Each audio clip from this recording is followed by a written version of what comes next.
Hello, everyone. Welcome to a brand new episode of the English podcast with Zinny and Frank. I'm Zinny, and I am so incredibly happy you've decided to spend your time with us today. This is your sanctuary, a little corner of the internet where we turn English from a subject into a living, breathing connection. And I'm Frank. We're coming to you today with hearts that are honestly feeling a bit full. Before we dive into today's topic, which is a heavy but beautiful one, we just wanted to look you in the eyes virtually and say thank you. It's true. The comments you leave, the stories you share about your struggles with a verb tense or a job interview, it makes this more than just a recording. It makes it a community. We read everything. We see the person behind the screen in Brazil, in Japan, in Turkey, in Poland. When you tell us you understood a whole movie for the first time, we celebrate in this studio. We really do. And you know, Zinny, there's one specific thing people keep asking lately. It's like a whisper that's turning into a roar in our comment section. People are asking, Frank, Zinny, is it enough? Is just listening to you two actually helping me improve, or am I just wasting time? Oh, I love this question because it hits at the very core of how our brains work. If you are listening right now and feeling guilty that you aren't studying a grammar book, please stop that thought right there. Do not underestimate what listening is doing for you. Precisely. Listening isn't nothing. It's the foundation. It's the soil. You don't see the tree growing for the first few weeks when the seed is underground, but there's a massive amount of biological work happening. Every time you hear Frank's rhythm or the way I connect my words, your brain is mapping the English language. You're learning the feeling of a sentence. You're learning where the stress falls naturally. You might not be able to produce the sentence perfectly today, but you are building the inner ear that will tell you when something sounds right or wrong in the future. It's like a slow-cooked meal, Zinny. You can't rush the flavors. First, the language enters through the ears. Then, it settles in the mind. Only after it has found a home in your subconscious does it start to come back out through your mouth. So, if you feel like your progress is invisible, remember that invisible doesn't mean non-existent. If you understood 10% more today than you did in January, that is a victory. Please share those invisible victories with us in the comments. We want to see the messy progress. And that actually leads us perfectly into our theme for today. Growth is often quiet. And today, we are talking about the ultimate quiet strength, calm. Calm. It's such a short word, isn't it? But it's incredibly heavy. Today, we want to explore why the world often mistakes a calm person for a weak person, and why staying steady is actually the ultimate form of rebellion. It's a paradox, right? We live in a world that rewards the performative, the person who yells the loudest in the meeting, the person who reacts the fastest on social media. We associate that with alpha energy or power. Right. If you aren't making a scene, people assume you aren't in control. But I think it's the exact opposite. Calm doesn't walk into a room and announce its presence. It doesn't need to perform. And because it doesn't perform, people often misread it. Misread. That's a great word for our listeners. To misread someone is to interpret their behavior the wrong way. You see silence, and you misread it as, he doesn't have an answer. You see a slow response, and you misread it as, she's not smart enough to keep up. But Frank, think about a person who is truly composed. When someone is composed, they are holding themselves together in the middle of a storm. That takes more muscle, mentally speaking, than just letting go and screaming. I always use the ocean metaphor. The surface might be crashing, waves everywhere, foam, noise, but if you go deep enough, there is a stillness that is absolute. That depth is where the real power of the ocean lies. People trust noise before they trust depth, and that is a mistake. It's a huge mistake, and I think this applies so much to our English learners. Frank, have you ever noticed that when a learner speaks slowly and takes pauses, they sometimes feel embarrassed? Every single time. They feel like the silence is a failure. They feel like if they aren't machine gunning words at the listener, they look weak. But as a native speaker, when I talk to someone who takes their time, who stays grounded even when they forget a word, I don't think they are weak. I think they are thoughtful. I think they are steady. That calm tells me I am bigger than this language mistake. Let's get a bit dangerous here, Zinny. Why is it that when we stay calm, other people sometimes get angry or nervous? Oh, this is the secret of the script. Most people move through life with a script. If I shout at you, you are supposed to shout back. If I pressure you, you are supposed to panic. When you stay calm, you break the script. You refuse to play the game. It's like a psychological glitch for the other person. Exactly. There are people who feel powerful only when they know how to provoke you. If they can push your buttons and make you lose your temper, they are the ones in control of your emotions. But if they try to provoke you and you just look at them with a steady gaze and a calm breath, suddenly they're the ones who feel unsettled. Unsettled. Another fantastic word. It means to feel shaken, uncomfortable, or unsure of your footing. When you don't give the chaos the reaction it wants, the chaos has nowhere to go. It just sits there, looking silly. I love the image you used in our prep notes, Zinny, the idea of a wall. If someone throws a ball at a wall, the ball bounces back. But if the wall suddenly disappears, the ball just flies off into the distance. By being calm, you disappear as a target for their drama. It's a refusal to feed the fire. And in English conversations, this is your shield. If someone is being impatient with you while you're speaking and you start to panic, they win. But if you stay calm, if you say, "Give me a moment, I want to find the right word," you have shifted the power back to yourself. We've talked about how calm looks to others, but let's talk about what it does for us. Because calm isn't just a social trick, it's a survival tool for the mind. It's about clarity.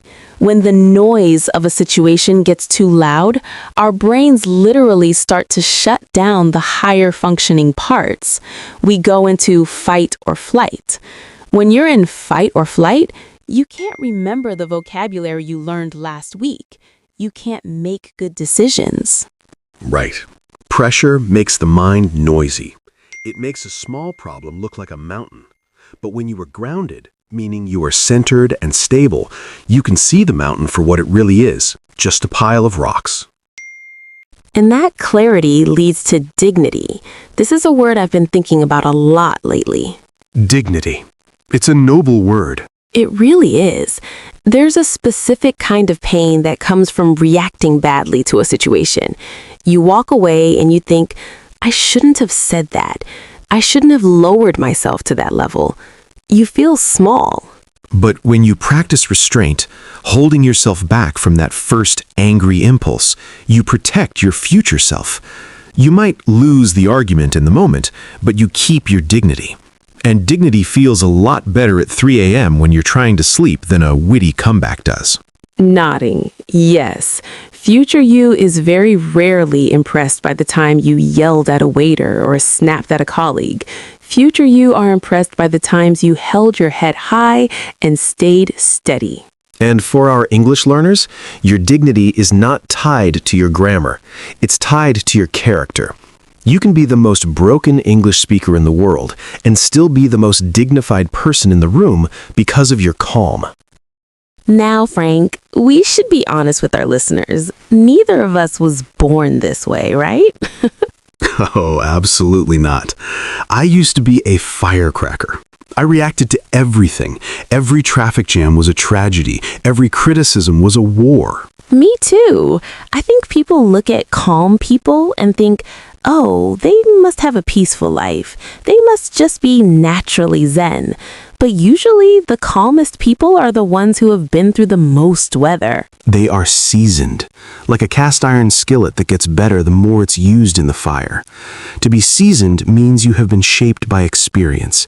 You've seen the Chaos movie before, and you already know how it ends, so you don't feel the need to jump into the screen. I love that.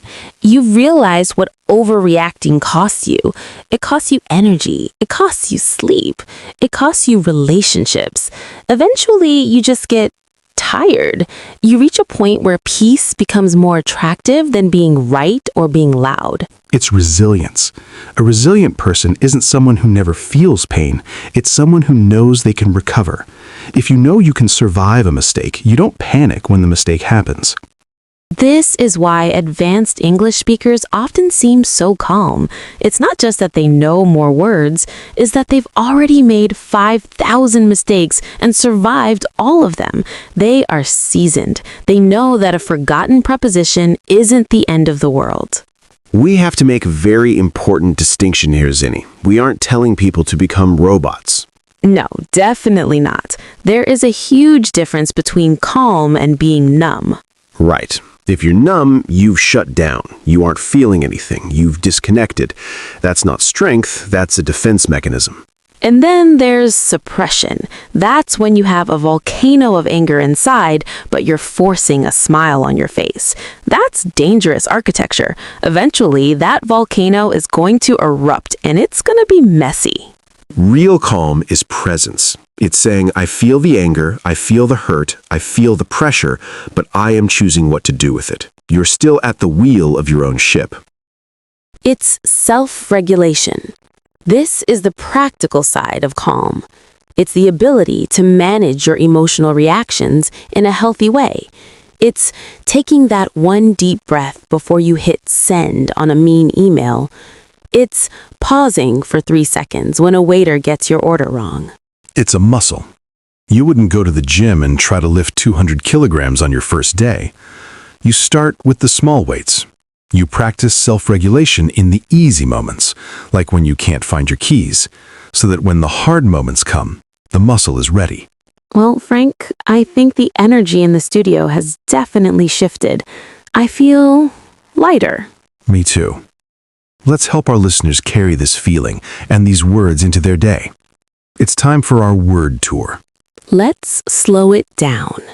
Listen to the sound of these words. Think about how they apply to your life. First up, composed, meaning to be calm and in control of your emotions, especially during a crisis. Example, Zinny stayed composed even when the microphone stopped working in the middle of the show. Your turn. Can you think of a time you stayed composed? Next, misread, meaning to understand a person or a situation incorrectly. Example, don't misread my silence for lack of interest. I'm just processing what you said. English tip. We often misread people from different cultures because their calm might look different than ours. A powerful one, provoke, meaning to deliberately try to make someone angry or get a reaction out of them. Example, the internet troll tried to provoke a fight, but the author didn't respond. Reflection. Are you easily provoked, or do you have a shield of calm? And the result. Unsettled, meaning to feel anxious, nervous, or off balance. Example, the strange, quiet atmosphere of the empty office left him feeling unsettled. Now, the action. Restraint, meaning the act of holding yourself back from doing something you want to do, usually something impulsive. Example, she showed great restraint by not laughing during the very serious meeting. The warning word, suppression, meaning pushing feelings down and pretending they aren't there. Example, emotional suppression can lead to a lot of stress in the long run. The robot word, numb, meaning lacking feeling, emotionally disconnected. Example, after the long, difficult week, he just felt numb. The warrior word, resilient, meaning able to withstand or recover quickly from difficult conditions. Example, the English learning community is incredibly resilient. They keep showing up even when the grammar is hard. The vintage word, seasoned, meaning experienced, weathered in a good way. Example, a seasoned traveler doesn't panic when they miss a flight. And finally, self-regulation, meaning the ability to monitor and manage your energy states, emotions, and thoughts. Example, self-regulation is the key to moving from a reactive life to a proactive life. What a journey today, Zinny. We went from the invisible progress of listening to the quiet power of the soul. It all connects, Frank. Whether it's language or life, the most profound changes happen in the quiet moments.